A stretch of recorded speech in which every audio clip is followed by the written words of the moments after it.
Alhamdulillahi Rabbil Alamin. Wassalatu wassalamu ala asyrafil anbiya wal mursalin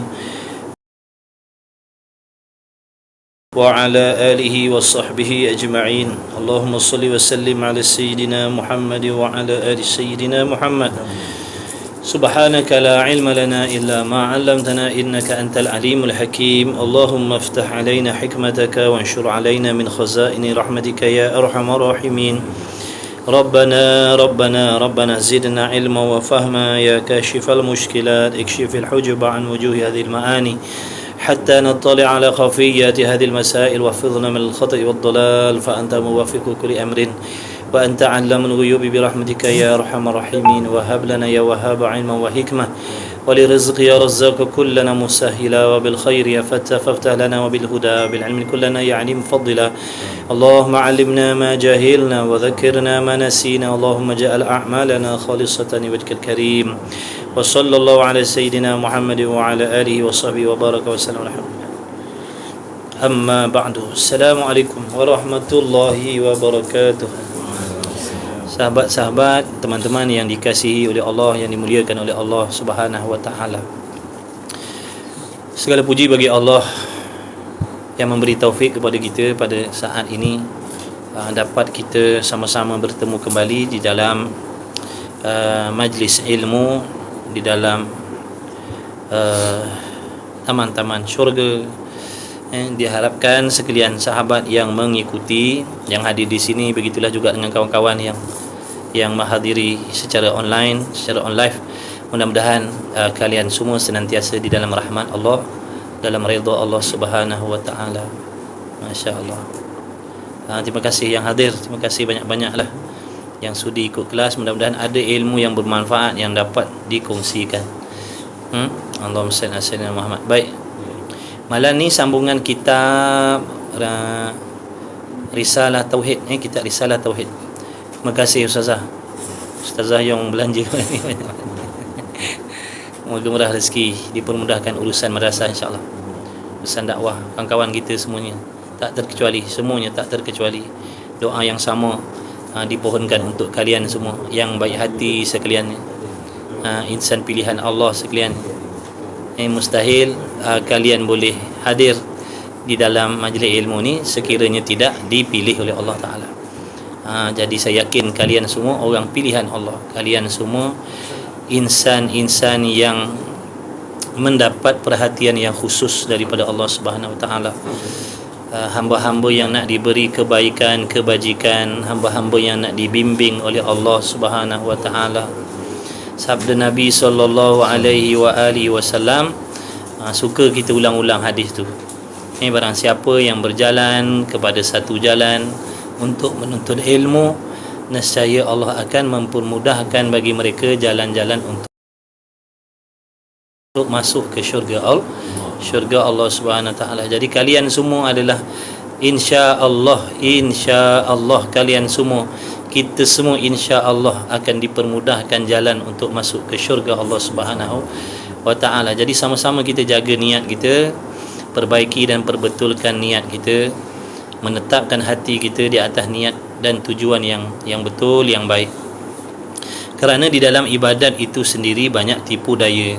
Dalam ibadat itu sendiri banyak permainan syaitan, banyak permainan nafsu.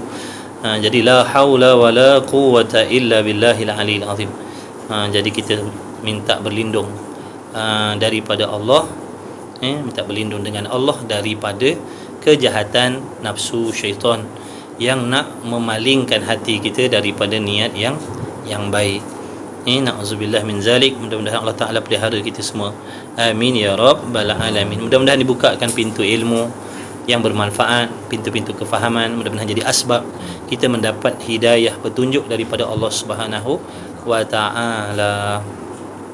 Dan mudah-mudahan Allah sampaikan, andai kata adalah ganjaran pahala yang diberi oleh Allah, mudah-mudahan Allah sampaikan pahala-pahala majlis ilmu kita ini kepada almarhum, almarhumah, ibu bapa kita, datuk nenek moyang kita, guru-guru kita, sahabat andai kita yang dah pergi, saudara mara kita, kawan-kawan kita lah, insya-Allah. Mudah-mudahan Allah sampaikan. Amin ya rabbal alamin. Baik.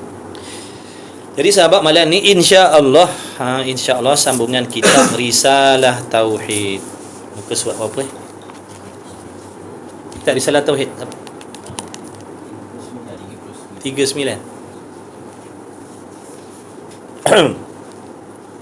Perenggan Al-Ilmu. Ni tajuk sedap ni. Dah sedia dah insya-Allah. Yang tak ada kitab boleh cari kitab. Yang tak ada kitab boleh cari kitab, boleh beli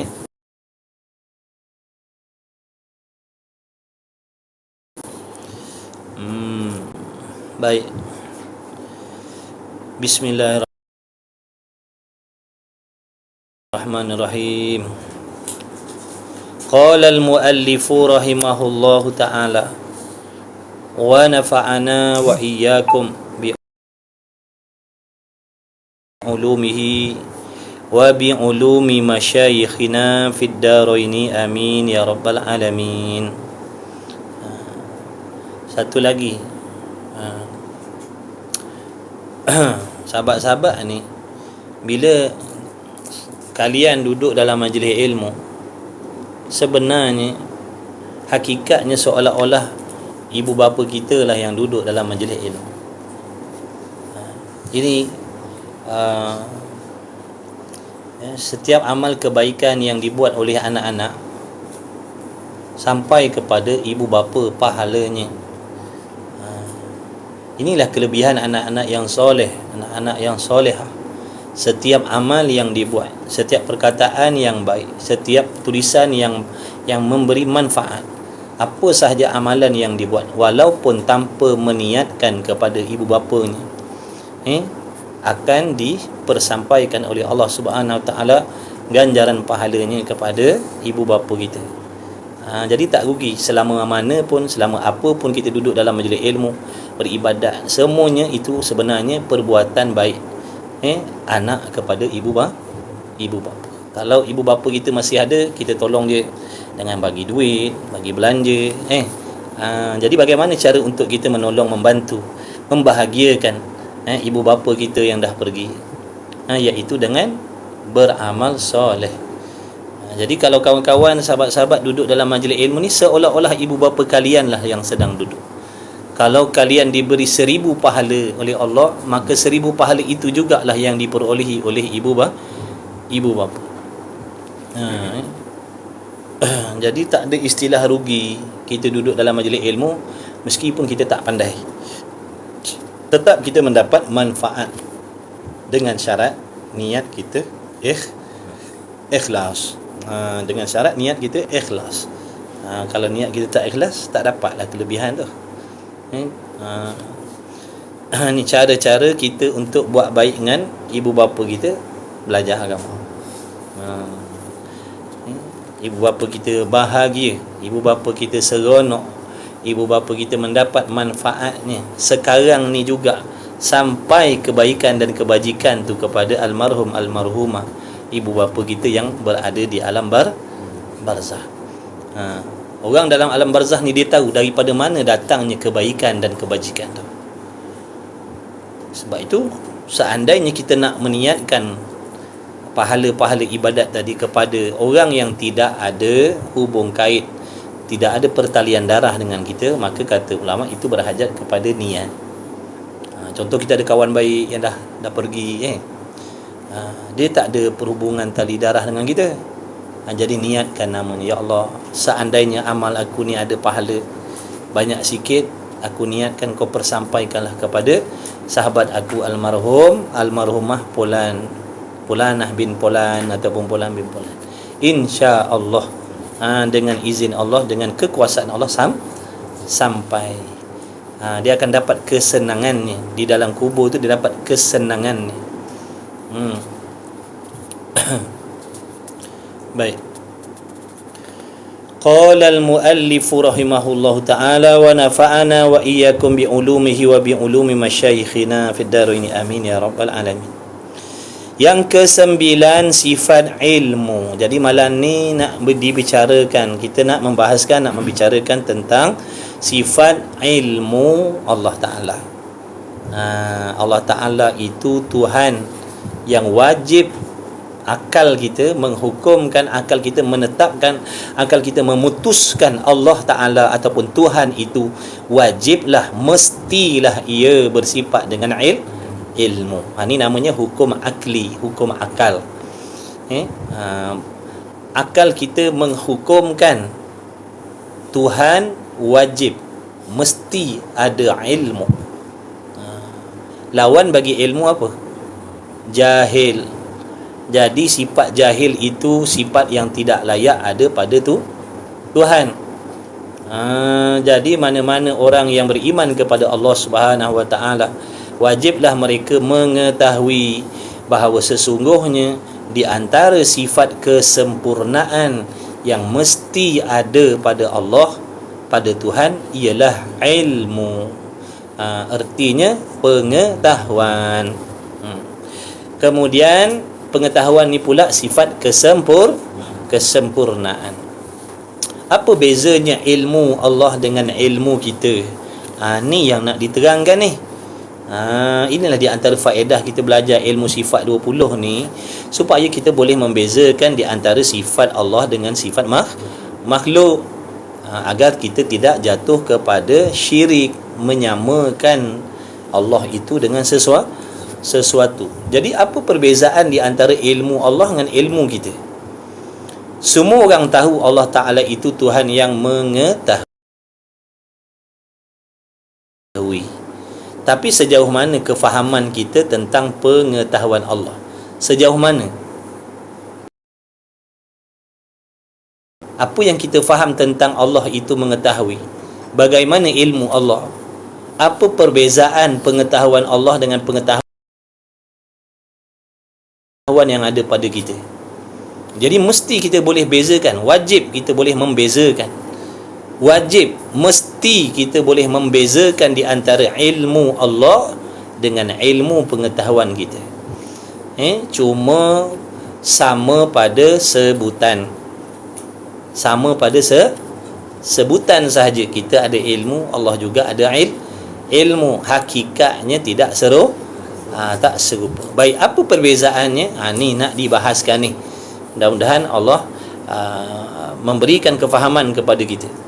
Mudah-mudahan Allah Ta'ala memberikan kefahaman kepada kita, sehingga kita dapat membezakan di antara ilmu Allah dengan ilmu yang ada pada selain Allah. Bukan sahaja kita mengetahui, memahami, bahkan mengiktikadkan sungguh-sungguh di dalam hati kita. Itulah yang dipanggil orang yang beriman. Beriman ni bermaksud mengetahui serta membenarkan di dalam hati. Mengetahui satu, kemudian membenarkan, menyungguhkan, mengiyakan, yakin maknanya. Bukan ragu-ragu, bukan syak, bukan waham, bukan berbolak-balik dah. Yakin sungguh-sungguh, tidak berbolak-balik, tidak berubah-ubah. Itu yang dipanggil akidah yang sahih, akidah yang betul. Baik. Jadi di antara sifat yang wajib ada pada Allah, wajib setiap laki-laki dan perempuan yang Islam, yang Muslim wajib kena tahu. Wajib kena tahu. Tak peduli dia orang baik, orang tak baik, orang taat, orang ahli maksiat, orang leka, orang lupa, orang lalai, semuanya wajib memiliki akidah, pegangan yang betul terhadap Allah. Mesti. Dia penzina, dia peminum arak, dia pejudi, dia pembunuh, wajib memiliki akidah yang betul terhadap Allah.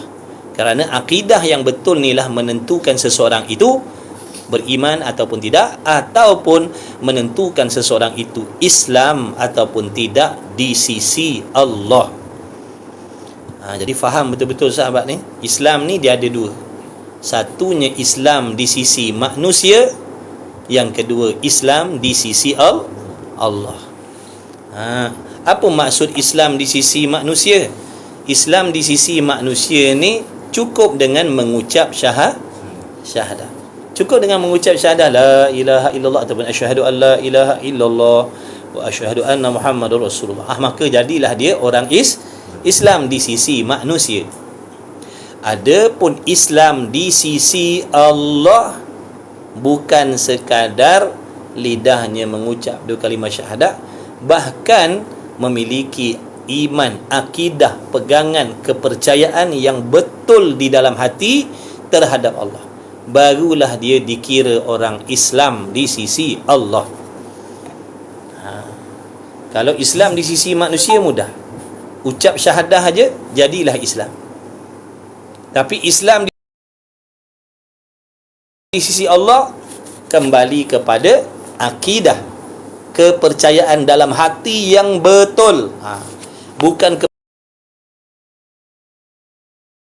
kepercayaan yang salah terhadap Allah. Inilah di antara faedah kenapa kita diwajibkan belajar ilmu akidah, supaya kita boleh mengesan, menyemak, memeriksa sama ada pegangan dalam hati kita terhadap Allah itu betul ataupun salah. Jadi malam ni nak cerita pasal ilmu. Pasal ilmu. Ilmu Allah, bukan ilmu kita, ilmu Allah. Baik. Iaitu ilmu pengetahuan yang ada pada Allah Ta'ala itu dengan makna nyata dan terang. Nyata dan terang. Apa maksud Allah Ta'ala mengetahui? Maksud Allah Ta'ala itu mengetahui ialah nyata, terang, meliputi tiap-tiap sesuatu. Meliputi, menyeluruh tiap-tiap afrod, tiap-tiap atom, tiap-tiap juzu, tiap-tiap butiran diketahui oleh Allah. Nyata. Nyata pada ilmu pengetahuan Allah. Nyata pada ilmu pengetahuan Allah tiap-tiap sesuatu. Tiap-tiap sesuatu. Faham baik-baik. Sama ada yang maujud, sama ada sesuatu yang wujud. Tiap-tiap sesuatu sama ada sesuatu itu wujud, benda yang ada. Yang ada tu pula sama ada jenis kita manusia boleh nampak ataupun kita tak boleh nampak. Contohnya malaikat. Malaikat wujud tapi kita tak boleh nampak. Udara, ada udara tapi mata kita tak boleh nampak. Syaitan, jin, iblis ada tapi mata kita tak boleh nampak. Malaikat ada tapi mata kita tak boleh nampak. Akhirat, alam barzakh, syurga, neraka, semua tu benda yang telah ada tapi kita tak boleh lihat. Kita tak boleh lihat. Kita tak boleh lihat. Kita tak boleh lihat. Maknanya apa-apa sahaja yang ada, apa-apa sahaja yang ada, tak kisahlah bagaimana keadaannya, bentuknya, dirinya, asalkan benda itu wujud, benda tu ada, maka nyatalah perkara itu pada pengetahuan Allah. Tiap-tiap afrad,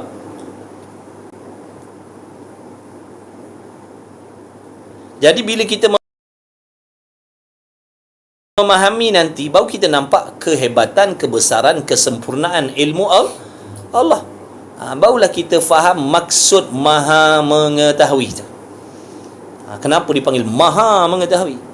Ini di antara maksud dia. Maha mengetahui. Sangat-sangat sempurna pengetahuan Allah. Sangat-sangat sempurna pengetahuan Allah tu. Tidak ada sesuatu yang terlindung dari pengetahuan Allah. Tidak ada sesuatu yang menjadi rahsia pada Allah Ta'ala. Semua nyata, terang, jelas pada pengetahuan Allah. Sama ada yang maujud. Maujud ni macam kita ni lah. Tubuh badan kita, diri kita. Makhluk ni yang ada. Yang ada, yang faham tak yang ada? Yang ada. Tiap-tiap benda ada. Semua dalam ilmu pengetahuan Allah. Semua dalam ilmu pengetahuan Allah. Ataupun yang ma'dum. Makdum ni mana benda yang tiada. Tiap-tiap perkara yang tiada tu semua ada dalam pengetahuan Allah. Apa maksudnya? Allah mengetahui apa yang tak ada tu. Allah Ta'ala dengan ilmunya, dengan ilmu Allah tu, Allah tahu apa yang tak ada tu. Kita buat bandingan begini, nak dekatkan faham. Kita sekarang ni ada ilmu tak? Kita ada ilmu tak? Kita ada pengetahuan tak? Baik, sekarang ni saya nak tanya, kawan-kawan abang-abang ni tahu tak kawan-kawan kita yang hadir malam ni? Tahu tak? Tahu tak kawan-kawan kita yang hadir malam ni? Tahu lah. Ada berapa orang? Katalah ada 8 orang. Ada 10 orang. Makna kita tahu 10 orang ni ada. Muhammad, Zaid, begini, begitu. Makna kita tahu yang ada tadi. Itu maksud mengetahui benda yang ada. Boleh faham setakat situ? Baik.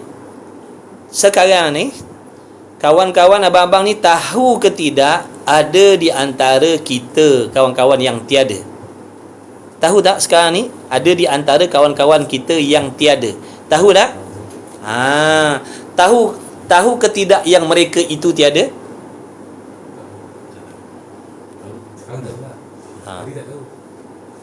Tahu tak? Sekarang ni tahu tak yang kawan-kawan kita tu tiada? Tahu tak? Tahu, yang ni tahu kan tiada. Tahu kan tiada. Berapa orang tak ada? Katalah 5 orang tak ada.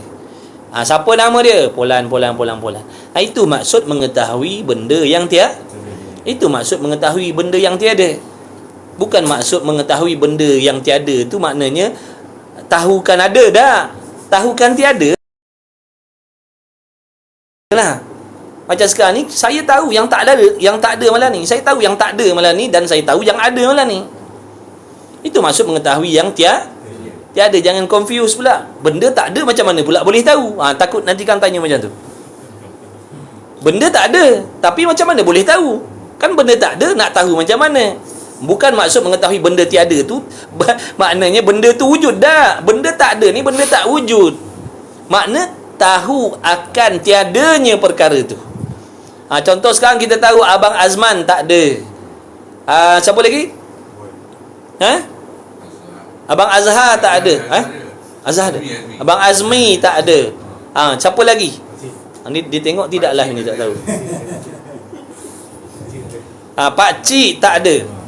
Nampak tak? Makna kita tahu kan tiadanya. Tahu kan mereka tak ada di sini. Gitu. Itu maksud mula-mula kita confuse juga. Allah Ta'ala mengetahui benda yang ada. Tak apalah tu. Mudah nak faham. Allah tahu benda yang ada. Tak apalah benda ada, tahulah ada benda tu. Allah Ta'ala tahu juga benda yang tiada. Macam mana tahu benda tak ada? Makna tahu kan tiadanya perkara tu. Faham tak ni? Contohnya yang kita buat tadi macam sekarang. Kita ada ilmu, kita ada pengetahuan. Sekarang kita tahu kawan yang ada dan sekarang juga kita tahu kawan-kawan yang tiada. Kita tahu juga kawan-kawan yang tiada di sini. Itu maksud dia. Kalau tak faham juga ngaji lagi lama. Ngaji lama lagi. Saya tak ada asing. Abu ada Abu tak ada sini. Abu kat pondok. Ini kelas bukan kat pondok. Ini bukan kelas kat pondok. Ini tak ada. Abu kat pondok. Abu tak ada. Tak kuasa nak bawa Abu tu sini. Tak boleh. Dia orang duduk pondok tak boleh keluar.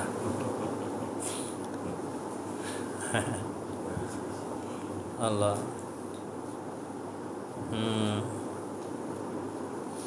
Baik. Allahumma salli ala Muhammad. CCTV. Asing Okey. Tu maksud Allah mengetahui sesuatu yang ada. Mana segala yang ada. Segala yang ada tadi daripada perkara yang wajib. Daripada perkara yang wajib. Contohnya zat Allah Ta'ala sendiri. Dan segala sifat kamalat Allah. Segala sifat kesempurnaan Allah yang wujud tu. Contohnya sifat ma'ani tu. Maka Allah tahu segala-galanya yang bersangkut paut dengan zat Allah sendiri dan yang bersangkut paut dengan segala sifat-sifat dia sendiri. Allah tahu. Meliputi, merangkumi, melengkapi. Dan yang ma'dum, makna yang tak ada. Apa sahaja yang tak ada diketahui oleh Allah. Apa saja yang tak wujud diketahui oleh Allah. Meliputi juga. Contohnya perkara-perkara yang mustahil bagi Allah. Perkara-perkara yang mustahil bagi Allah. Sifat lemah pada Allah tu perkara mustahil, benda tak ada, diketahui oleh Allah. Dan nyata tiap-tiap sesuatu pada ilmu pengetahuan Allah, bagaimanapun keadaannya diketahui oleh Allah. Bagaimana keadaannya diketahui oleh Allah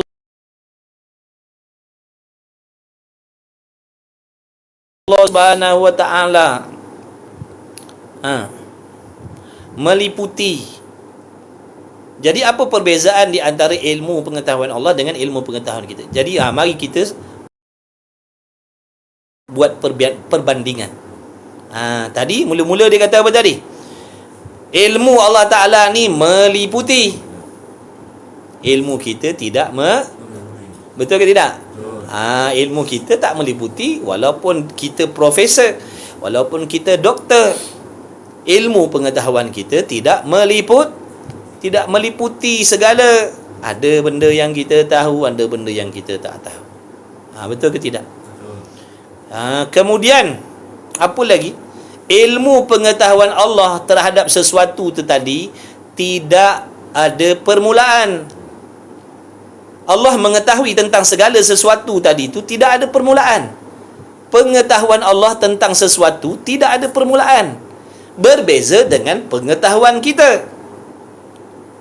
Pengetahuan kita tentang sesuatu itu ada permulaan. Contohnya macam tadi. Baru tahu ada kawan yang tak hadir. Baru tahu malam ni saya pakai baju warna ni. Baru tahu jumlahnya berapa orang. Maksudnya pengetahuan kita tentang sesuatu itu didahului oleh jahil terlebih dahulu. Jadi sekarang nampak tak beza ilmu Allah dengan ilmu kita? Di antaranya nampak tak beza? Ilmu Allah meliputi, ilmu kita tidak meliputi. Ilmu Allah, pengetahuan Allah tentang sesuatu tidak ada permulaan. Bahkan sedia kala lagi telah diketahui oleh Allah Ta'ala tentang segala sesuatu. Ni berlakunya kuliah kita malam ni. Begitulah juga kawan-kawan 71 orang yang hadir dalam ni. Allah dah tahu sekian orang yang akan hadir dalam kuliah ni. Allah dah tahu nama-nama orang yang hadir dalam kuliah malam ni. Siapa yang masuk sekejap, siapa yang singgah lama daripada awal sampai habis. Segala-galanya ni maksud meliputi tadi. Segala-galanya diketahui oleh Allah. Bukan maksudnya Allah baru tahu malam ni ada 69 orang kawan yang ikut mengaji secara online. Tak, bukan Allah baru tahu. Tidak ada istilah baru tahu pada Allah. Ingat tu. Jangan sekali-kali meletakkan istilah baru tahu. Allah baru tahu. Dah. Tidak ada istilah Allah baru tahu. Kalau Allah baru tahu menunjukkan sebelum tu dia jahil. Apa hukum ada jahil pada Allah?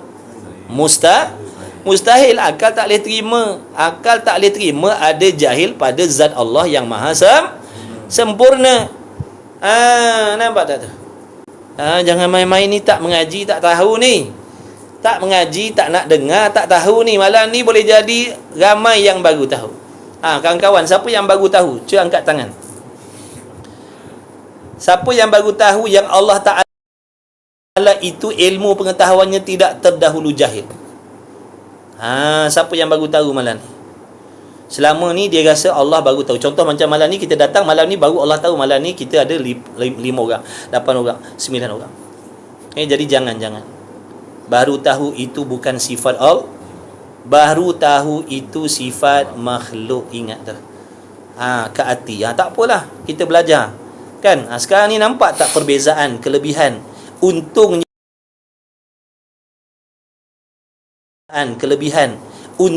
mengaji dengan tak mengaji. Kalau tidak, kita duduk dalam makna kefahaman yang salah terhadap Allah selama-lamanya. Selama-lamanya kita beriktikad, mempercayai yang Allah itu baru tahu. Nampak tak tu Allah nak selamatkan kita daripada bahaya kejahilan tadi. Allah nak selamatkan kita daripada salah faham terhadap Allah, ataupun kefahaman yang salah terhadap ilmu Allah. Orang yang mengatakan Allah baru tahu, dia salah faham tentang ilmu Allah. Baru tahu itu sifat makhluk, bukan sifat Allah. Tidak diadakan sedia ada. Maknanya Allah Ta'ala itu mengetahui sedia kala dah. Tidak ada permulaan bagi pengetahuan Allah. Bahkan bukan Allah yang menjadikan pengetahuan dia.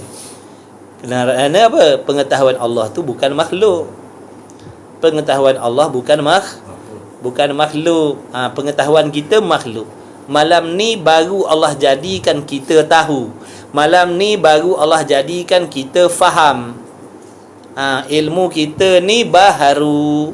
Ilmu kita makhluk. Ilmu Allah bukan makhluk. Boleh tu syukur alhamdulillah. Syukur alhamdulillah. Allah baiki akidah kita. Allah baiki kefahaman kita. Apa lagi? Allah mengetahui sesuatu tu dalam keadaan meliputi, menyeluruh. Kita mengetahui dalam keadaan bergilir-gilir. Betul ke tidak? Apa yang ada dalam pengetahuan kita ni bergilir-gilir sebenarnya. Hari ni baru tahu, besok tahu benda lain pula, lusa tahu benda lain pula, tulat tahu benda lain pula. Makna bergilir-gilir pengetahuan kita, tidak meliputi. Pengetahuan Allah ni meliputi.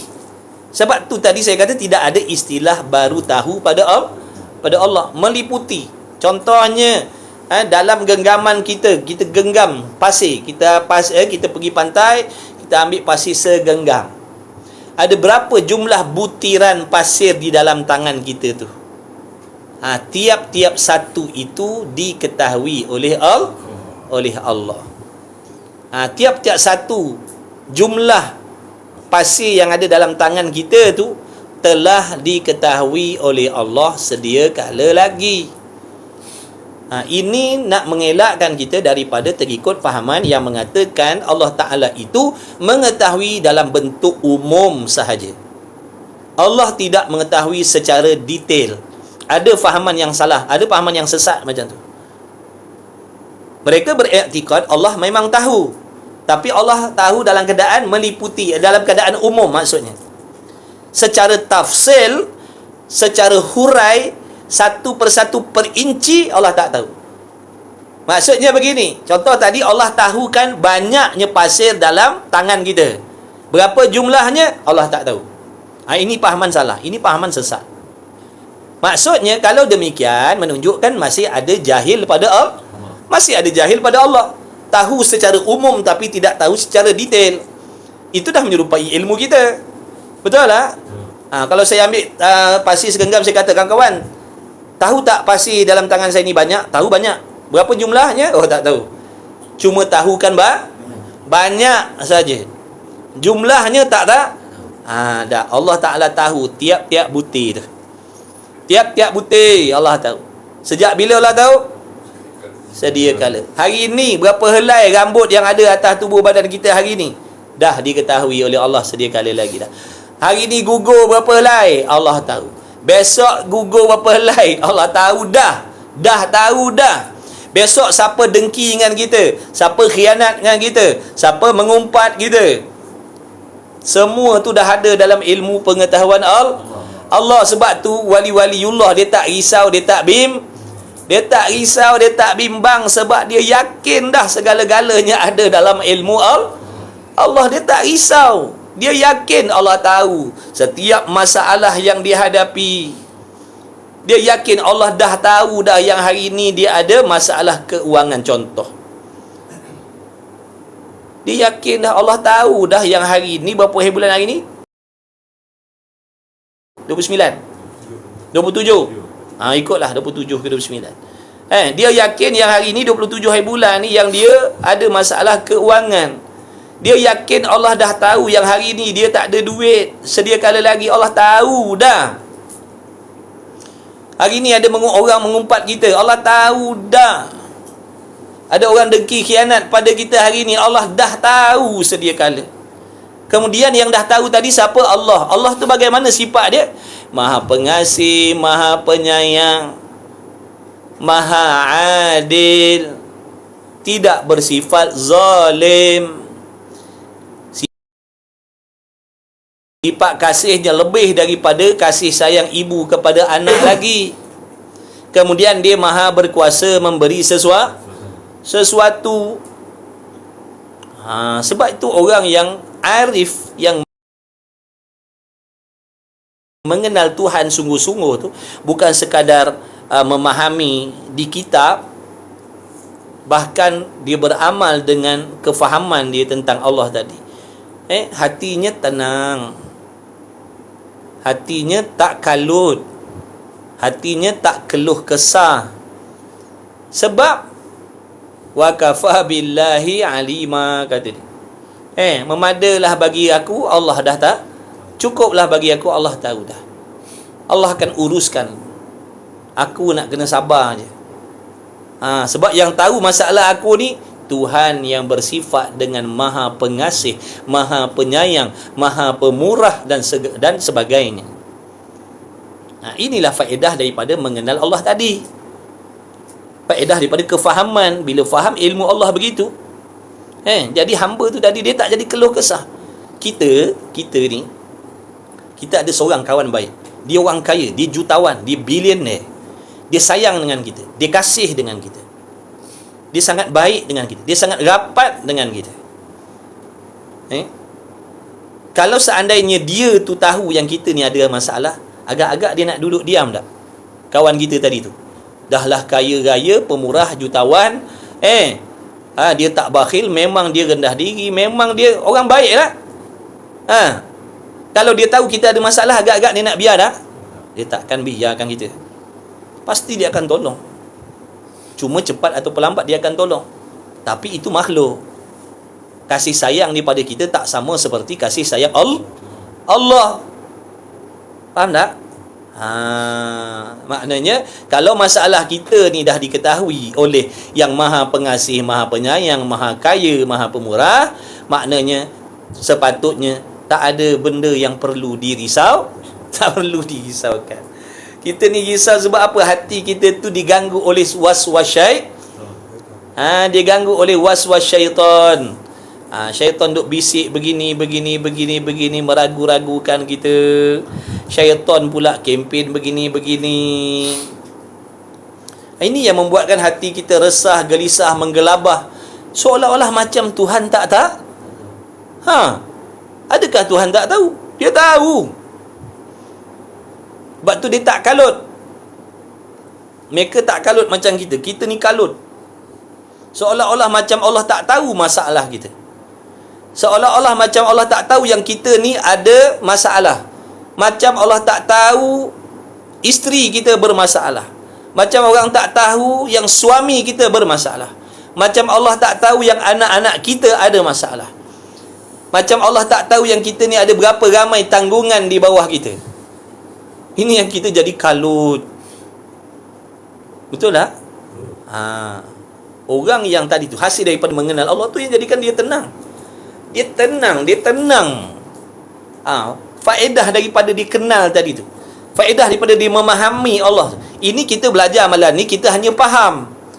Nak menyerapkan dalam amal belum tentu lagi. Walaupun kita dah faham, lepas ni sekarang buat ujian, dapat jawapan betul, tetap besok lusa bila datang masalah kita kalut.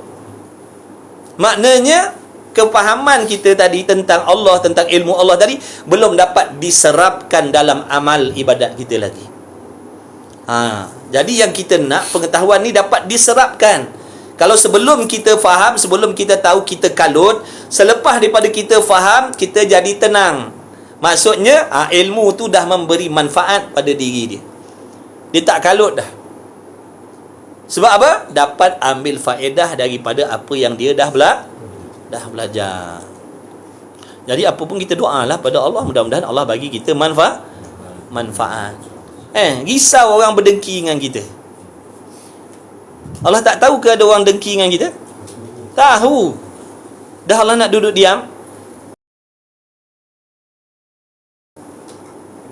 Setiap perbuatan pasti ada balas. Kalau kita maknanya menghadapi masalah tadi, menyelesaikan masalah tadi seperti yang disuruh oleh Allah. Contohnya orang berdengki dengan kita, orang mengumpat kita, orang fitnah kita. Kita hadapi benda ni mengikut cara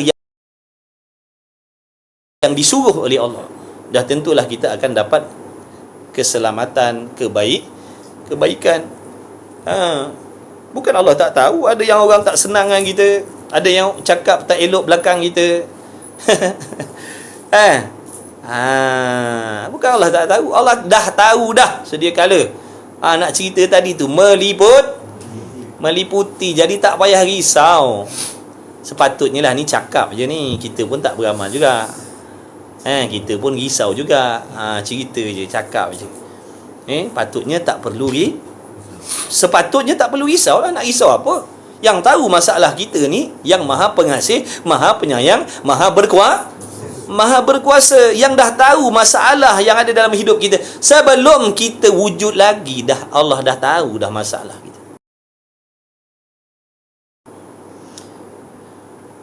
Itulah hebatnya orang-orang tu yang kenal Tuhan tu. Itulah rahsia dia. Kenapa dia boleh jadi tenang macam tu? Sebab dia yakin dengan apa yang dia tahu. Bukan sekadar faham, tapi yakin sungguh. Subhanallah. Mudah-mudahan Allah rezekikanlah kita. Mudah-mudahan Allah rezekikan kita memiliki hati yang mengenal Allah Ta'ala. Tak keluh kesah. Sebab tu dia kata cukuplah Allah tahu. Orang tak tahu pun tak apalah. Allah tahu pun cukup dah. Sebab kalau orang tahu pun orang tak boleh buat apa juga. Cukuplah Allah tahu, kata dia. Hebat ni orang-orang tu. Tengok contoh macam cerita Nabi Allah Ibrahim alaihi salatu wassalam. Sewaktu baginda sallallahu alaihi wasallam dihumban oleh Namrud di dalam api. Lalu datang malaikat Jibril menasihati Nabi Allah Ibrahim alaihi salatu wassalam. Wahai Nabi Ibrahim, minta kepada Allah. Minta tolong pada Allah. Selamatkan. Sebab ni kau kena humban dalam api ni. Kata Nabi Allah Ibrahim, Allah tahu dah keadaan aku. Dia kata apa? Allah dah tahu dah keadaan aku. Hebatnya maqam Nabi Ibrahim. Buat apa aku nak ngadu lagi? Buat apa aku nak minta lagi? Dia dah tahu dah. Dia dah tahu dah. Tapi kita jangan. Kita kena doa. Kita kena minta. Sebagai apa? Nak menzahirkan sifat kehambaan kita kepada Allah. Jadi kita berdoa bukan kerana nak memberitahu. Faham baik-baik? Kita berdoa kepada Allah bukan bermaksud kita nak memberitahu kepada Allah supaya Allah tahu masalah kita, hajat kita. Bukan. Kita berdoa kerana nak menzahirkan sifat kehambaan kita. Nak menzahirkan sifat kebergantungan kita pada Allah. Bukan doa tu sebab nak bagi tahu. Kalau tak doa takut Tuhan tak tahu. Bukan. Salah kalau i'tikad kita begitu. Salah i'tikad kita. Nak doa lah. Sebab kalau aku tak doa nanti Allah tak tahu apa hajat aku ni. Na'udzubillahi min zalik.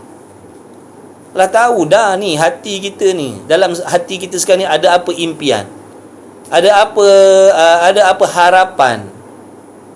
Semua dah ada kan. Tu tadi kan meliputi kan. Meliputi.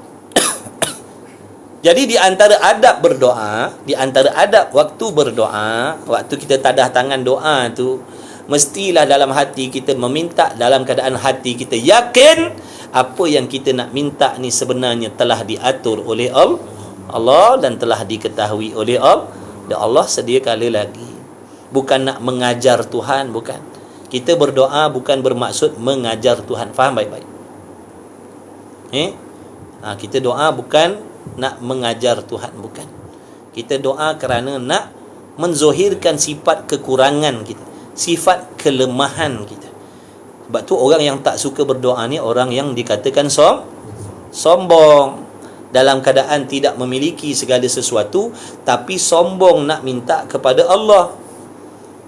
Kita jangan tiru para nabi-nabi, rasul-rasul, wali-waliullah tu yang memang sungguh-sungguh malu dengan Allah. Kita jangan tiru mereka. Kita tak sampai darjat mereka. Jadi benda ni tak boleh berlakon. Kenapa sejak ni tengok dah lama dah kau tak berdoa, aku malulah dengan Tuhan nak doa. Sungguh ke malu? Sungguh ke? Kalau malu kenapa duk buat maksiat lagi?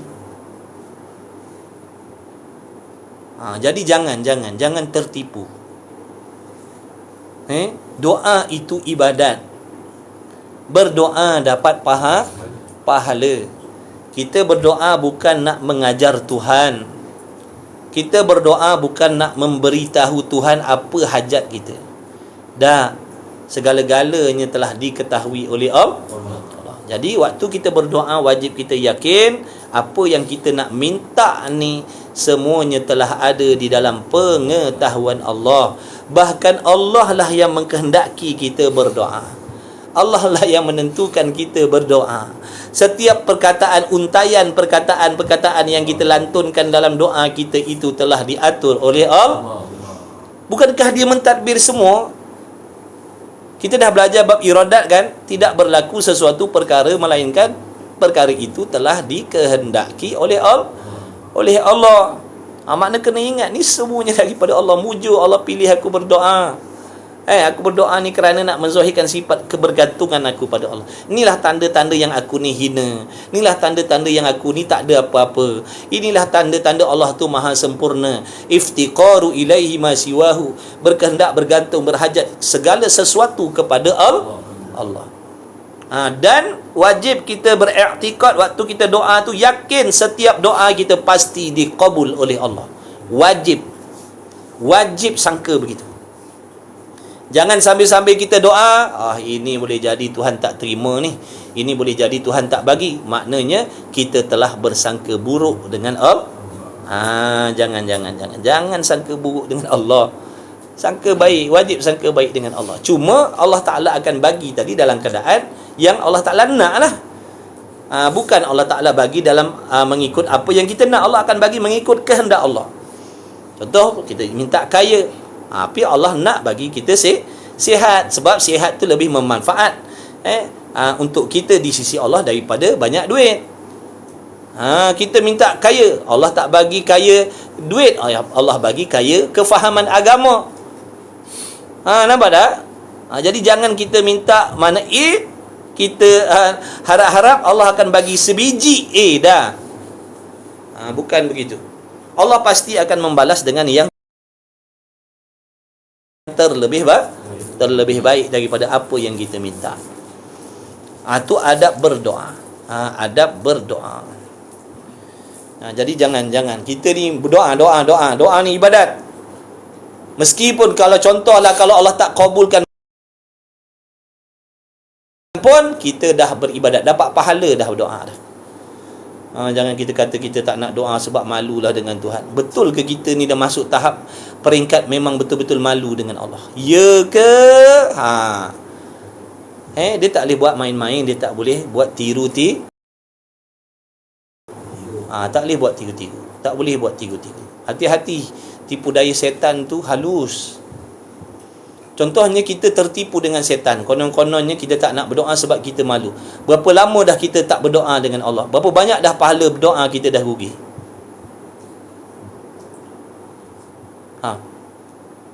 Dah 2 bulan tak berdoa sebab malu dengan Tuhan. Padahal kita tak sampai peringkat tu lagi. Perasan. Macam mana orang yang malu dengan Allah? Kita tengok balik. Kita tengok tu kisah para Nabi, para Rasul. Tu semua orang malu dengan Tuhan tu. Nabi, Rasul tu semua orang malu dengan Tuhan tu. Wali-waliullah tu orang malu dengan Tuhan. Tengok ibadat dia macam mana. Tengok ibadat dia macam mana. Itu orang malu dengan Tuhan. Betul ke kita dah malu dengan Tuhan? Perempuan seksi lalu kita jeling lagi. Ha. Macam mana kita mendakwa ya? Makna tengok dengan suka hati, tengok dengan seronok. Cakap benda haram dengan seronok. Hati kita duk khayal dengan benda-benda dunia macam-macam, kemewahan macam-macam. Betul ke orang yang malu dengan Tuhan begitu sifat dia? Jadi hati-hati. Tidak mustahil ada orang yang memang malu dengan Tuhan. Tapi kita hati-hati, jangan terpedaya, jangan tertipu dengan permainan syaitan yang nak merosakkan kita. Ya, memang dibenarkan kalau memang tahapnya, memang dia duduk di tahap tu, tak ada masalah dia tak nak berdoa. Memang dia malu sungguh, bukan buat-buat malu. Macam orang gila yang sebenar lain dengan buat-buat gila. Allah tahu siapa yang sebenar-benar gila dan siapa yang buat-buat gila. Sebab tu tak boleh tipu. Orang yang betul-betul gila dengan Allah, yang betul-betul asyik dengan Allah, tu lain. Memang akalnya tu dah binasa. Akalnya tu dah binasa. Dengan sebab rindu pada Tuhan tu menjadikan akalnya rosak, binasa. Maka keluarlah perkataan-perkataan yang tak sepatutnya daripada mulut dia, bukan dengan sengaja dia. Dengan sebab akalnya tu dah binasa. Bukan buat-buat. Ibadat tak boleh buat-buat. Kita cakap macam orang gila, padahal kita waras. Allah tahu yang kita waras. Allah tahu yang kita waras. Allah tahu yang kita sengaja menghiaskan perkataan kita dengan perkataan-perkataan yang macam tu supaya disangkakan kita orang yang hebat dengan Allah. Na'udzubillah min zalik. Tipu daya setan ni sangat halus, sahabat. Sangat halus, sahabat.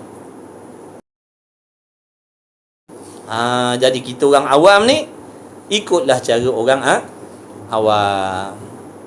Takut nanti bila kita buat-buat, takut nanti kita dah memandang remeh kepada orang yang berdoa.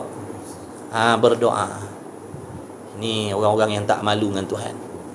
Ni golongan-golongan ni tak malu dengan Tuhan. Duk minta ini, minta tu, yang dah ada tak bersyukur. Aku ni orang malu dengan Tuhan dah. Na'udzubillah min zalik. Hati-hatilah. Hati-hatilah. Na'udzubillah min zalik.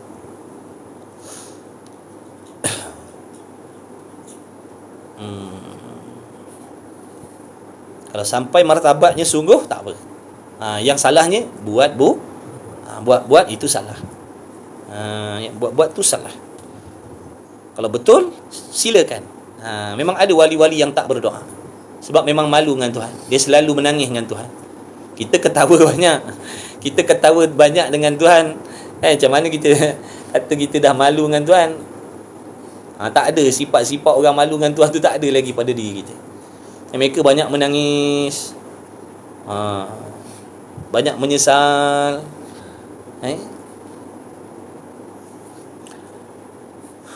Astaghfirullahalazim. Baik. Maka hakikatnya satu sifat yang tetap ada. Faham baik-baik. Jadi segala-galanya telah ada dalam ilmu Allah. Jangan risau, jangan bimbang. Cakap je ni, risau juga. Jangan, sepatutnya jangan patutnya jangan risau. Orang yang memiliki keimanan yang sempurna, dia tak ada risau. Sebab itulah tadi, cukuplah Allah mengetahui. Dia tak risau dah. Allah tahu. Nanti Allah balaslah, nanti Allah tolonglah. Aku kena sabarlah sikit. Allah tak wajib ikut kehendak kita. Hari ni nak, hari ni bagi. Hari ni nak, hari ni bagi. Dah. Dia sabar. Dia tak risau. Kita ni risau sebab apa? Tak boleh nak beramal lagi. Yakin tak Allah tahu segala-gala? Yakin. Apa tak yakin pula? Kalau tak yakin, rosak akidah nanti kang. Kalau tak yakin, rosak akidah nanti. Ya kot, Allah tahu segala-gala. Makna jangan. Makna yakin. Sungguh ke Allah tahu segala-gala? Sungguh. Tak ada benda yang Allah tak tahu. Tak ada. Semua Allah tahu. Segala-galanya. Perkara sedia kala lagi, perkara yang sedang berlaku, perkara yang akan datang, bahkan nikmat syurga, azab neraka itu segala-galanya telah ada dalam pengetahuan Allah. Allah. Tahu dah.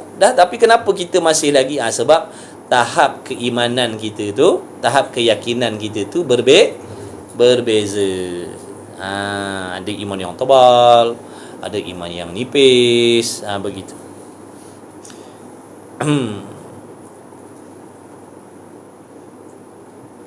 Malu dengan Tuhan. Sifat malu tu pula ada peringkat. Ada yang malu sangat. Ada yang malu sikit-sikit. Ada yang buat-buat malu. Ada yang buat-buat malu. Ada yang malu sungguh-sungguh. Macam tu lah. Macam tu. Bukan dia tak tahu, bukan dia tak yakin Allah tahu segala-gala, tapi dia tak dapat lagi nak beramal benda tu dalam diri dia. Masih resah, gelisah. Sebab apa ni? Syaitan duk ganggu, nafsu duk bisik, ilmu kita pula kurang. Bukan tak yakin Allah tahu. Yakin Allah tahu. Tapi kenapa tak tenang seperti Nabi-Nabi Rasul-Rasul tu? Sebab tahap imannya berbeza. Kita, iman kita orang awal ni naik turun, naik turun, naik turun. Begitulah. Kalau kita perasan iman kita dah naik, itu ada masalah. Sebenarnya kita ada masalah. Kita ada masalah. Berasa macam iman aku dalam bulan ni rasa macam naik je lah. Tu ada masalah tu. Na'udzubillah min zalik. Ya Karim. Jazakallah khairah. Ni bukan sekadar belajar ni, nak suruh terapkan. Mudah-mudahan ada perubahan pada hati kita selepas ni. Jangan kalut, jangan emosi sangat. Macamlah Allah tak tahu masalah kita. Macamlah Allah tak tahu yang kita rugi berniaga hari ni. Macamlah Allah tak tahu yang hari ni kita tak boleh berniaga sebab hujan. Allah yang aturkan Allah yang aturkan hujan. Allah yang aturkan hujan tu. Mudah-mudahan dapat manfaat ni. Amin ya Rabb. Mudah-mudahan Allah bagi manfaat dengan apa yang kita belajar ni. Mudah-mudahan dapat manfaat, dapat amalkan, dapat guna. Kalau sebelum ni hati kita kalut, tak tentu pasal, takut tak tentu pasal, risau, resah, gelisah, mudah-mudahan lepas daripada ni jadi tenang. Sabarlah, Allah tahu dah. Pujuk hati kita macam tu. Sabarlah, Allah tahu dah. Allah tahu dah. Sabar. Allah Ta'ala tahu dah suami kita tu macam tu. Allah saja tetapkan suami kita macam tu perangainya. Nak bagi kita pahala sabar banyak. Nak masuk syurga dah? Nak masuk kena sabar. Allah tahu tak isteri kita ada masalah? Tahu. Sejak bila Allah tahu isteri kita ada masalah? Sedia kala lagi. Allah yang pilih isteri itu untuk kita. Allah yang pilih suami itu untuk kita. Bukan Allah salah pilih. Bukan Allah Ta'ala nak A jadi pasangan, tiba-tiba yang berlakunya B jadi pasangan kita. Dah. Mustahil. Itulah dia. Pasangan kita tu, itulah yang Allah kehendak dah. Allah tahu dah. Allah nak bagi kita pahala sabar banyak-banyak. Orang yang banyak sabar, banyak pahala dia. Orang nak masuk syurga kena sabar. Semua ahli syurga tu orang sabar. Semua ahli syurga tu orang sabar. Sabar dalam buat taat, sabar menahan diri daripada maksiat, sabar menghadapi ujian. Balak ni ujian daripada Allah. Ujian ni macam-macam lah. Bukan yang zahir je. Yang batin tadi tu, panas, kemarau, hujan, tu balak, ujian. Masalah rumah tangga juga ujian. Kenapa Allah bagi ujian tu? Nak bagi kita sabar, supaya kita bersabar. Dan daripada sabar tu Allah ampunkan dosa-dosa kita. Kita kan banyak dosa. Jangan tengok masalah pasangan kita tu, ingat kita ni banyak dosa-dosa dulu-dulu. Allah nak mengkafarahkan dosa-dosa kita. Allah tetapkan, Allah takdirkan pasangan kita bermasalah begitu, anak-anak kita masalah begini, supaya kita sabar mengharunginya, menghadapinya, menyelesaikannya seperti yang disuruh oleh Allah, yang mana perbuatan kita sedemikian menjadi kafarah pengampun dosa-dosa silam kita. Bohong kalau kita tak ada masalah.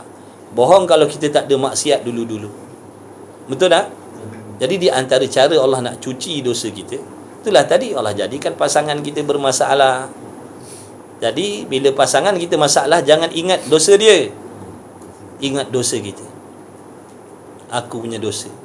Jadi sekarang ni Allah balas, supaya aku sabar dan menjadi asbab Allah ampunkan dosa-dosa aku yang dulu-dulu. Yang isteri, kalau suami masalah, jangan cari dosa suami. Ingat dosa kita yang dulu-dulu. Kita ada buat dosa. Jadi Allah uji kita dengan suami yang macam ni. Bila aku sabar, aku hadapi dengan redha, sangka baik dengan Allah, Allah akan ampunkan dosa-dosa aku dulu-dulu. Macam tu lah yang ulama pesan, ada hikmah. Kan senang. Kalau kita fikir macam tu kan senang. Tapi bila pasangan kita masalah, kita cari lagi, kita gali lagi, kita menuding jari lagi. Ini tak akan selesai sampai bila-bila. Takkan menjadikan kita ni orang yang tenang tadi tu. Sentiasa nak menyalahkan, sentiasa nak cari kesalahan. Jadi sampai bila? Jadi bila ada masalah macam tu pada pasangan, ingat, dosa-dosa aku banyak.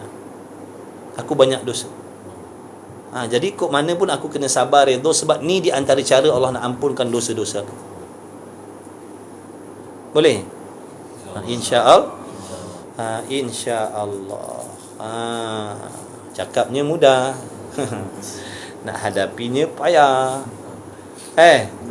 Tapi setidak-tidaknya kita dah tahu, dah faham. Moga Allah bagi taufik untuk beramal. Amin ya Rabb. Amin ya Rabbal Alamin. Lepas ni kalau isteri kita, suami kita masalah, kita senyum je. Suami kau macam tu, perangai kau, senyum je. Pahala. Allah nak bagi aku pahala, Allah nak ampunkan dosa aku. Alhamdulillah ya Allah. Kan kita jadi baik tu. Betul tak? Isteri kita buat perangai, kita senyum. Alhamdulillah ya Allah. Syukur, alhamdulillah ya Allah. Kau ampunkan dosa-dosa aku ya Allah. Syukur, alhamdulillah. Kan ke senang? Senyum aja. Sukalah Allah ampunkan dosa, suka tak? Dapat duit suka tak? Ada tak orang dapat duit masam muka? Mana ada masam muka dapat duit? Senyumlah. Ni Allah ampunkan dosa, patut senyum, jangan berkerut. Kenapa ni berkerut dahi ni? Allah ampunkan dosa. Ini pelik. Allah ampunkan dosa tapi berkerut dahi, makna tak sukalah Allah ampunkan dosa. Tak suka. Dah kalau suka senyum. Boleh agak-agak beramal lepas ni? InsyaAllah. InsyaAllah. InsyaAllah. Berlatih. Semua nak kena berlatih, bukan tiba-tiba je. Kena berlatih lah. Bawa sabar. Allah tahu dah. Allah yang aturkan, Allah yang kehendak. Allah tu pula pengasih penyayang, bukan macam manusia. Kasih sayang dia lambat cepat Allah balas lah. Kita ni sebab tak sabar ni, kita ni jenis tak sabar balasan ni. Kalau hari ni buat baik, hari ni nak tengok Allah balas. Tak boleh nak sabar. Kalau hari ni sabar, hari ni nak tengok balasan daripada Allah. Tu nafsu kita. Nafsu kita ni jenis tak sabar. Nak cepat, nak tengok cepat, nak dibalas cepat. Tu lah tu. Kan sabar. Sabar. Sabar. Kau mana-mana pun sabarlah. Sabarlah. Allah tahu dah, sabarlah. Allah boleh settlekan masalah kita sekarang. Bahkan Allah Maha Kuasa menciptakan kita ni manusia yang tak ada masalah. Allah Maha Kuasa ciptakan kita ni tanpa ada masalah. Besok dalam syurga tak ada masalah. Tu dalilnya besok dalam syurga tak ada masalah. Seronoknya dalam syurga tu tak ada masalah dah. Jadi apa hikmah Allah jadikan masalah? Nak bagi pahala. Sebab dunia ni tempat kumpul pahala. Makin banyak masalah, makin banyak pahala. Kalau pandai tangani, kalau masalah tadi ditangani dengan ilmu, maka makin banyak masalahnya, makin banyak pahalanya, makin tinggi darjatnya di sisi Allah. Sebab tu kena ada ilmu, kat mana-mana pun kena belajar. Menguntungkan kita. Kalau tak belajar nanti jadi 2 kali bala. Dah lah bala dengan masalah, bala yang seterusnya dibenci oleh Allah, dapat dosa lagi. Nanti hari kiamat kadang diazab pula oleh Allah. Wal a'yadzabillah. Waktu menuntut ilmu tu penting. La haula wala quwata illa billah. Tengoklah tu orang baik-baik tu je, tengok perangai dengan perangai kita. Ingat dia tak ada masalah gitu. Orang soleh tu, tok guru tu yang hebat-hebat tu, tengok, ingat dia tak ada masalah ke? Dia tak ada masalah rumah tangga ke? Dia kahwin dengan malaikat ke? Bini dia malaikat ke? Laki dia malaikat ke? Oleh kerana dia tu ada ilmu tu tadi, dia sabar. Sebab tu kita tengok dia tenang begitu. Kita ni tak ada ilmu, kita ni tak ada sabar. Sebab tu kita jadi kacau bilau. Macam kita seorang je yang Allah jadikan masalah, macam orang lain tak ada masalah. Macam masalah kita lah yang paling berat atas muka bumi ni.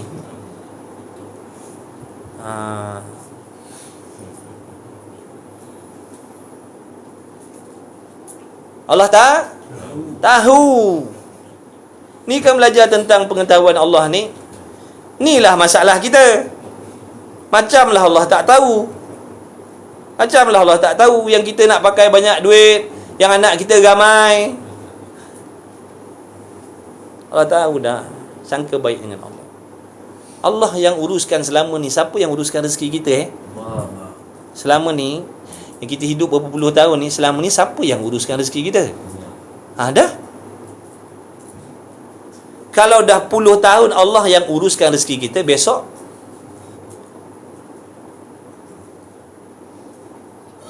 bukan Allah juga? Ke orang lain besok? Ke kita? Selama ni siapa yang tanggung isteri kita? Selama ni siapa yang tanggung rezeki anak-anak kita? Siapa? Kita ke Allah? Dah. Kalau daripada dalam perut rezeki anak kita tu dah ditanggung oleh Allah sampai ke hari ni, dah besok lusa. Yang kata tak ada rezeki ni mati.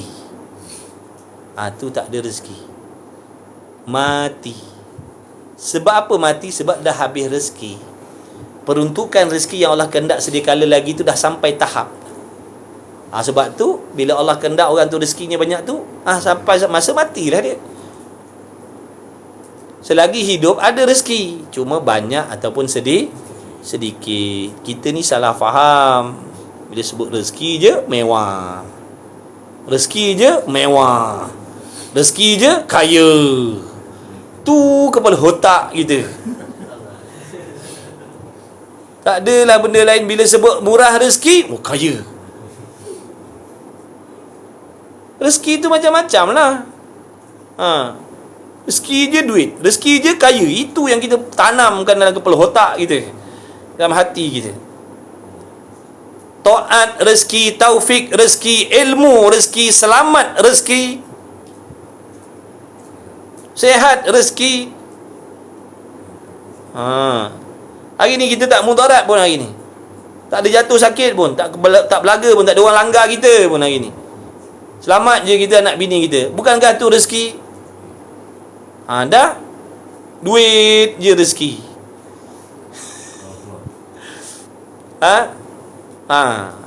Duit je rezeki kita. Yang kita faham, ya Allah murahkan rezeki, makna bagi duit banyak. Itu yang kita faham. Sebab itulah kita jadi kacau bilau. Sebab kita faham rezeki duit. Rezeki duit, rezeki kaya, rezeki mewah. Betulkan balik setting kepala otak kita. Betulkan balik setting kepala otak kita tu. Set up baik-baik balik. Rezeki tu maknanya macam-macam.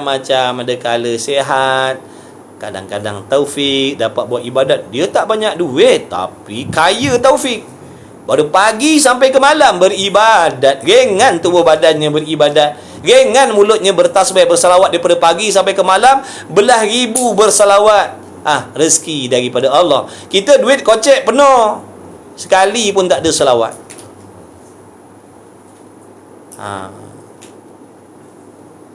Rezeki macam-macam rezeki. Rezeki je duit, rezeki je kaya, rezeki je mewah. Itu yang kita tanam dalam kepala otak kita. Maksudnya kita rasa macam Allah tak adil dengan kita. Tengok orang kaya banyak duit, Allah tak adil lah, aku ni sempit duit, sikit duit. Dah yang kau boleh bercakap tu bukan rezeki, sihat kau tu bukan rezeki, boleh melihat, boleh memandang, boleh berfikir, bukan rezeki Allah. Hari ni tak ada orang duk tikam kita, bukan rezeki. Anak-anak kita pergi sekolah, balik sekolah selamat. Laki bini kita keluar rumah selamat balik, bukan rezeki. Rezeki je duit, rezeki je mewah, rezeki je kaya. Itulah kepala otak kita. Dia kata sebab itulah awak ni sempit rezeki. Pada dia, sebab itulah kau tak banyak duit. Dia fikir kepala otak dia macam tu. Tu aku tengok kau ni sempit rezeki. Maksudnya apa tu? Tak ada duit. Kena ingat, tutup aurat tu rezeki. Kau duit banyak pun kau tak sanggup nak tutup aurat kau. Kau duit banyak pun kau tak sanggup nak tutup aurat kau. Kau tak ada rezeki situ. Allah tak bagi kau rezeki mewah dalam ibadat tadi tu. Allah hanya bagi kau mewah duit saja. Ada orang jadi macam tu. Kita pernah kena lah, sebab tu kita cakap. Kata sempit rezeki ya. Dia diam je lah. Tak apalah. Yang ni kalau yang dia faham rezeki itu duit, memang kita sempit, kita memang bukan orang kaya pun. Padahal rezeki itu luas, makna macam-macam. Cuba tengok, sihat, selesa melihat, selesa mendengar, selesa bercakap, minum air. Jap, minum air. Bismillahirrahmanirrahim. Jemput minum, bismillah. Rasa coklat, rezeki. Siapa yang memberi rasa air tu? Apa perasaan kita kalau minum tak rasa apa? Order macam-macam. Bang, minum apa bang? Fresh orange. Ni minum rasa air tawar. Macam tak susah kita. Harga kena bayar harga. Coklat panas. Hot apa? Hot coklat. Pergi rasa air suam, air putih. Macam jadi bila kita nampak benda ni rezeki, maknanya sebenarnya Allah bagi rezeki yang mewah pada kita. Cuma kita ni jahil, salah faham tentang rezeki. Itu yang kita bersangka jahat dengan Allah. Allah menyempitkan rezeki kita. Padahal Allah bagi rezeki yang luas. Otak kita yang sempit. Kepahaman kita yang sempit. Rezeki Allah bagi luas, mewah Allah bagi. Tapi oleh kerana otak kita sempit, rezeki duit, rezeki kaya, rezeki pangkat. Tu yang kita faham. Betulkan balik kepahaman kita. Ni kan kita balik selamat sampai rumah, rezeki. Begitulah. Astaghfirullahalazim. Kita ni cakap je, tak suka bikin pun. Kemudian, maka hakikatnya lah satu sifat yang tetap ada, qadim lagi azali. Mana ilmu Allah ni qadim, sedia kala. Ilmu Allah bukan baharu.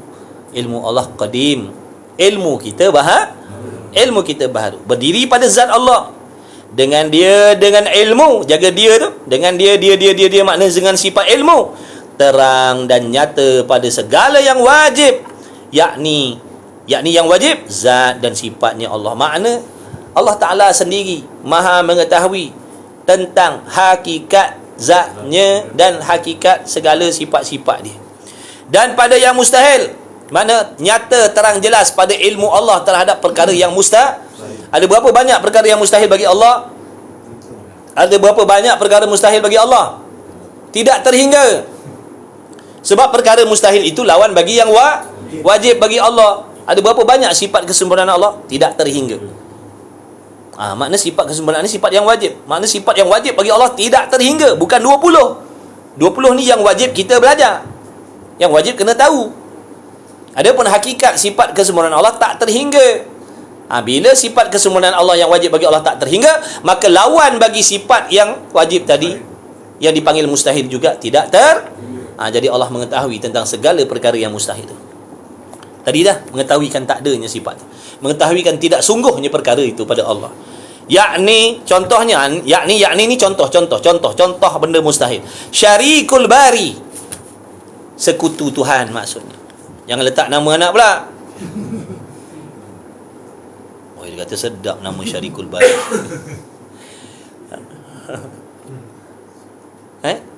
Malam ni mengaji, tadi ada ustaz cakap Syarikul Bari. Kebetulan besok cucu kan nak bersalin, dapat cucu. Dia tanya pula nenek nak letak nama apa Syarikul Bari lah. Jangan. Syarikul Bari ni maknanya sekutu Tuhan. Na'udzubillah. Jangan main bubuh aja. Dengan nama sedap, bunyi sedap bubuh. Kan maknanya tak apa-apa makna ni dia. Syarikul Bari ni maknanya sekutu Tuhan. Jangan letak nama pula dah. Jadi sekutu Tuhan tu perkara yang mustahil. Mana Allah tahu sedia kala lagi tidak ada sekutu bagi Allah. Sedia kala lagi Allah dah tahu dah. Tidak ada sekutu bagi ni. Tidak sungguh sekutu bagi Allah ni. Allah tahu dah tidak sungguhnya sekutu Allah. Dan sebagainya. Banyak lagi lah. Bukan Syarikul Bari saja. Banyak lagi perkara yang mustahil. Lemah Tuhan, buta Tuhan, pekak Tuhan, menyerupai Tuhan dengan makhluk. Banyak lah benda mustahil tu. Jadi semuanya ada dalam ilmu Allah. Dan pada segala yang harus. Bila sebut harus ni makna benda baru lah. Makhluk lah. Alam lah. Masuklah syurga isinya. Masuklah neraka isinya. Masuklah alam barzakh. Segala-galanya. Yang nyata, yang tak nyata. Alam malaikat, alam jin, alam syaitan, alam binatang, alam apa benda semua tu masuklah segala-galanya tu perkara harus.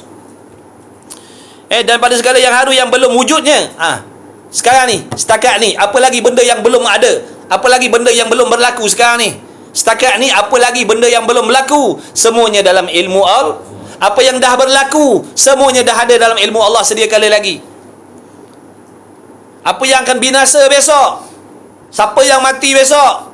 Siapa yang mati malam ni? Semuanya dah ada dalam ilmu Allah. Bolak-balik hati kita. Niat kita belajar malam ni apa? Sekarang ni niat kita macam mana? Sekarang ni perasaan kita bagaimana? Ada tak ujub dalam hati kita sekarang? Dalam ilmu Allah. Dalam ilmu Allah. Ada tak sangka jahat dengan orang sekarang? Ada dalam ilmu Allah. Keadaan hati kita tu. Satu pun tak boleh disembunyikan daripada pengetahuan Allah. Jadi hamba yang tahu dan yakin ilmu Allah begitu, dia takut. Dia jadi takut. Sebab apa? Setiap apa yang Allah tahu daripada kita akan diberi balasan. Setiap apa yang Allah tahu daripada diri kita akan diberi balasan oleh Allah. Kalau Allah Ta'ala tahu daripada kita tu terbit benda baik, maka baiklah balasannya. Kalau Allah Ta'ala tahu daripada kita tu benda yang tak baik, maka tak baiklah balasan dia. Yang belum wujud dengan i'tibar lagi akan wujud dalam suatu masa atas jalan yang meliputi kenyataannya tiap-tiap sesuatu.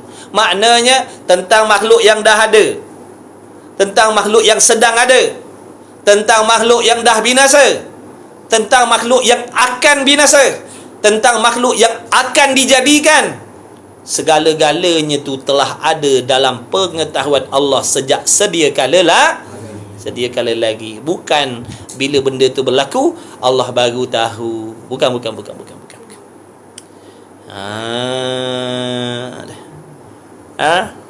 Tiada sesuatu sehingga tiada kesudahan bagaimanapun keadaannya seperti nikmat syurga tu. Nikmat syurga kan tak berkesudahan. Jadi segala-galanya sangkut paut dengan nikmat syurga tu dah ada dalam ilmu Allah. ilmu Allah Ta'ala. Azab neraka yang tiada berkesudahan. Azab neraka pun tak berkesudahan juga. Jadi segala-galanya tu ada dah dalam ilmu Allah. Maka Allah Ta'ala mengetahui akan dia atas jalan tafsil. Apa maksud atas jalan tafsil? Terperinci. Atas jalan terperinci, secara detail, tepat, jelas, terang, nyata. Kerana ia Allah menjadikan dia. Sebab Allah yang buat kan. Kan Allah yang buat kan segala-galanya tu. Sebab itulah Allah tahu tiap-tiap satu. Malam ni turun hujan.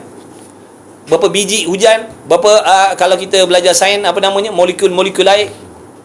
Dalam air tu kan ada molekul ikut sains ni lah. Ada berapa banyak molekul air dalam laut tu?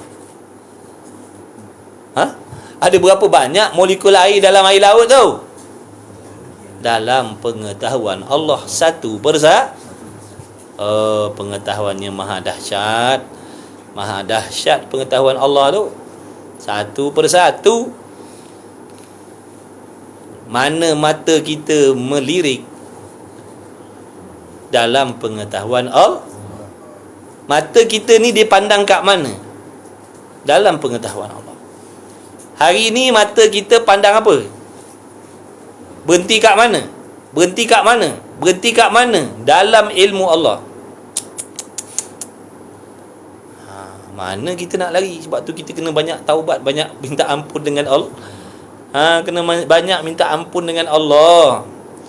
Mata yang khianat, mata yang curi-curi pandang benda haram. Allah tahu mana mata kita berhenti.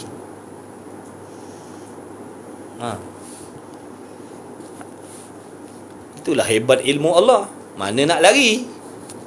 Nak buat alasan. Allah tahu kita buat alas. Allah tahu kita buat alasan.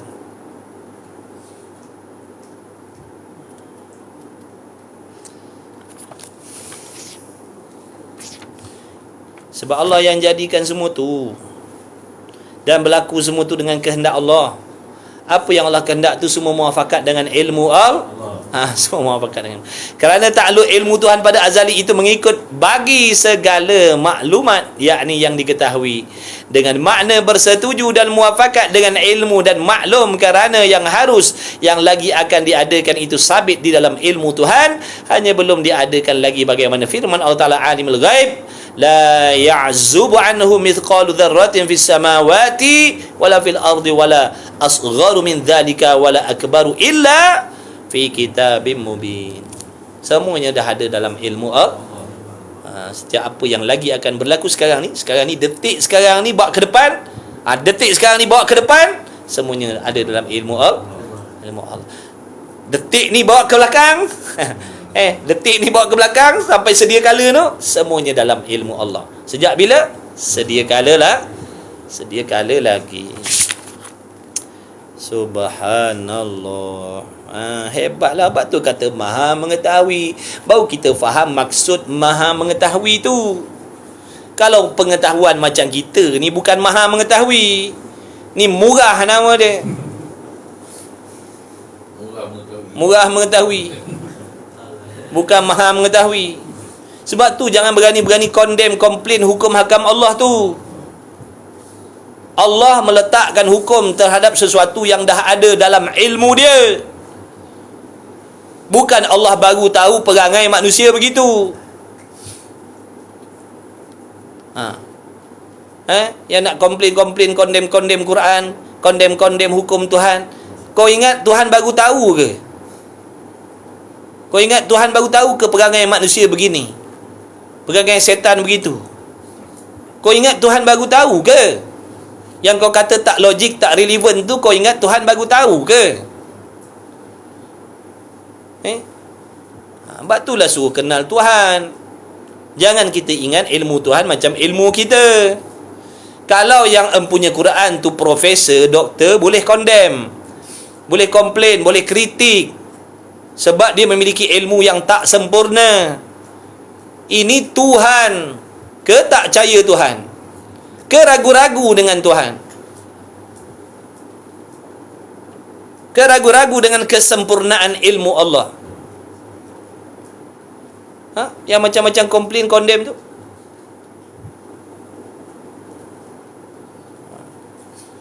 Allah bukan menghukum, Allah bukan memutuskan sesuatu benda yang dia tak tahu.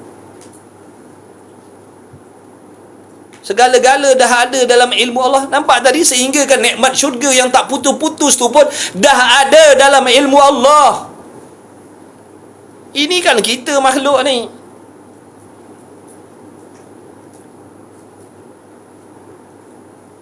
Ni, setiap bulu roma kita atas tubuh badan ni, Allah tahu berapa urat ada. Berapa urat bulu rambut-rambut yang ada pada tubuh badan kita ni, berapa helai, semua dalam ilmu Allah. Kita pun tak tahu berapa banyak kening kita. Berapa helai bulu kening kita sebelah kanan, bulu kening kita sebelah kiri. Berapa puluh tahun dah kita hidup. Berapa urat janggut kita pun tak tahu, sombong. Pun tak tahu, sombong. Besok kita makan apa? Tak tahu. Pun sombong. Belagak lebih tahu daripada Tuhan.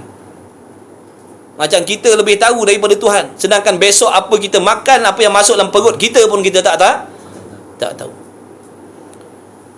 Banyak benda yang kita dah tahu selama ni pun dah habis lupa dah. Sombong, belagak dengan Tuhan, merendah-rendahkan ilmu pengetahuan Tuhan. Macam Tuhan turunkan Quran tu dalam keadaan Tuhan tak tahu apa-apa benda akan datang. Na'udzubillah min zalik. Itulah bahaya kalau tak kenal Tuhan ni. Sangat-sangat bahaya kalau tak kenal Tuhan ni. Meskipun seorang tu peminum arak, pejudi, pezina, kalau dia kenal Tuhan, dia selamat. Dia pejudi, pezina, peminum arak, ahli maksiat, tapi dia kenal Tuhan dia selamat akidah dia. Daripada orang yang tak berjudi, tak buat maksiat, tapi tak kenal Tuhan. Jadi macam tadi ya. Sembahyang, tapi dialah yang kuat mempertikaikan Quran. Sembahyang, haji, umrah, tapi dia yang mempertikaikan Quran tu. Elok pula yang minum arak tadi. Dia kata aku tak berani. Dia minum arak, tapi bila sebut cuba bagi komen tentang Quran, oh semuanya betul dalam tu. Tak ada apa yang tak betul, semuanya benar, semuanya betul. Sebab datang daripada Tuhan yang maha sempurna. Baik pula si peminum arak daripada yang sembahyang tadi. Bukan nak kata suruh minum arak. Bukan kata nak suruh minum arak tinggalkan solat dah. Nak cerita kenal Tuhan dengan tak kenal Tuhan ni. Jadi jaga baik-baik. Jangan sampai perkataan kita tu boleh merosakkan akidah. Wallahu a'lam. Jadi cukuplah sekadar itu. Wallahu a'lam wa ilmuhu wa atam. Allah Ta'ala lah yang maha mengetahui. Ilmu Allah lah yang maha sempurna.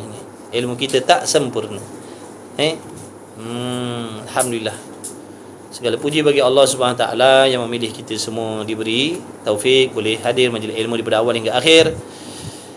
La haula wala quwata illa billahil aliyil azim. Mudah-mudahan ada perubahan pada ibadat kita, pada hati kita. Mudah-mudahan Allah bagi manfaat kepada kita, dapat menyerapkan kefahaman kita tentang ilmu Allah Ta'ala ni dalam kehidupan kita. Mudah-mudahan kita menjadi orang yang lebih tenang, yang tidak keluh kesah dengan pelbagai masalah yang Allah sendiri aturkan dalam hidup kita, dalam rumah tangga kita. InsyaAllah. Amin ya Rabb. Amin ya Rabbal Alamin. Ya Allah. Mudah-mudahan Allah bagi taufik lah. Mudah-mudahan Allah bagi taufik kepada kita dapat beramal. Mudah-mudahan dengan berkat majlis ilmu kita, dengan berkat tuan pengarang kitab, dengan berkat doa-doa ibu bapa kita, dengan berkat doa alim ulama yang takut kepada Allah, dengan berkat Nabi Muhammad sallallahu alaihi wasallam, semuanya tidak terkecuali siapa pun yang mengikuti, yang menghadiri kelas kita sekarang ni, tak peduli siapa pun, tak terkecuali siapa pun.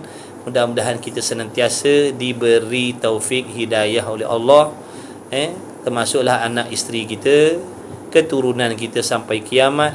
Dan mudahan senantiasa mendapat bimbingan taufik hidayah daripada Allah Subhanahu wa taala, diampunkan segala dosa-dosa kita, dosa-dosa ibu bapa kita, ibu bapa mertua kita. Mudah-mudahan Allah Taala ampunkan segala dosa isteri kita, anak-anak kita, suami kita, jiran-jiran kita. Mudah-mudahan Allah jadikan kita orang yang pemaaf. Mudah-mudahan kita jadi orang yang sentiasa bersangka baik dengan Allah. Kasihkan ibadat, kasihkan akhirat, seronok pada ibadat, tawar hati kepada dunia, tawar hati terhadap maksiat. Mudah-mudahan Allah jadikan kita sentiasa mengingati mati yang banyak memberi manfaat. Mudah-mudahan Allah memurahkan rezeki antum semua. Mudah-mudahan Allah Ta'ala meluaskan rezeki kalian semua, meluaskan rezeki kalian semua, menambahkan keberkahan pada rezeki kalian semua, zahir dan batinnya, rezeki rohaninya, rezeki jasmaninya. Mudah-mudahan Allah Ta'ala rezekikan kita semua husnul khatimah. Mudah-mudahan Allah Ta'ala matikan kita di dalam keadaan yang baik, niat yang baik, ibadat yang baik, tempat yang baik. Mudah-mudahan Allah Ta'ala sentiasa bagi taufik pilih kita duduk dalam majlis ilmu, insya-Allah. Jadi salah silap, kekurangan penjelasan, saya minta ampun maaf banyak-banyak sebab saya bukan ahli. Saya bukan tok guru. Kita kongsi-kongsi muzakarah gitu-gitu je lah. Jadi salah silap, kalau tak jelas, tak terang, saya minta ampun maaf banyak-banyak. Kalau silap, tolong tegur dengan teguran yang penuh hikmah, supaya saya pun dapat ambil manfaat juga daripada nasihat dan teguran tersebut. Terima kasihlah yang sudi share, yang sudi tap-tap skrin, yang ada bagi hadiah. Moga-moga Allah Ta'ala membalaslah segalalah kebaikan kalian semua. Tak peduli siapa pun yang hadir, monitor pun tak apalah, yang jadi CCTV pun siapa tak apalah. Makna doa tadi untuk semua, bukan yang ada bagi gift je. Dah tak peduli siapa pun. Kehadiran kalian tu pun dah menolong saya sebenarnya. Bila kalian banyak belajar, banyak hadir, banyak sampai ilmu, jadi mudah-mudahan banyaklah pahala yang saya dapat. Mudah-mudahan jadi jariah bagi diri saya nanti di hari kiamat. Sebab saya ni pasti akan balik akhirat dalam keadaan fakir miskin, tak ada ibadat, jadi tak ada saham. Jadi mudah-mudahanlah kalian ni semualah jadi asbabnya. Allah Ta'ala memberikan saya sedikit balasan baik. Mudah-mudahan ada bekalan yang boleh saya bawa balik nanti sebagai bekalan saya nak musafir menghadap Allah selama-lamanya. Jadi cukuplah setakat situ. Nanti jumpa lagi insya-Allah di masa yang akan datang. Bismillahirrahmanirrahim. Alhamdulillahirabbil alamin wassalatu wassalamu ala Rasulillah. Allahumma rabbana fa'na bima 'allamtana, rabbana alimna alladhi ma yanfa'una, rabbana faqih ahlana wa qurrabati lana fi dinina ma ahli kutri unsa wa dzakar wa sallallahu ala sayyidina alhamdulillahirabbil alamin. Taqabbalallahu minna wa minkum, taqabbal ya karim.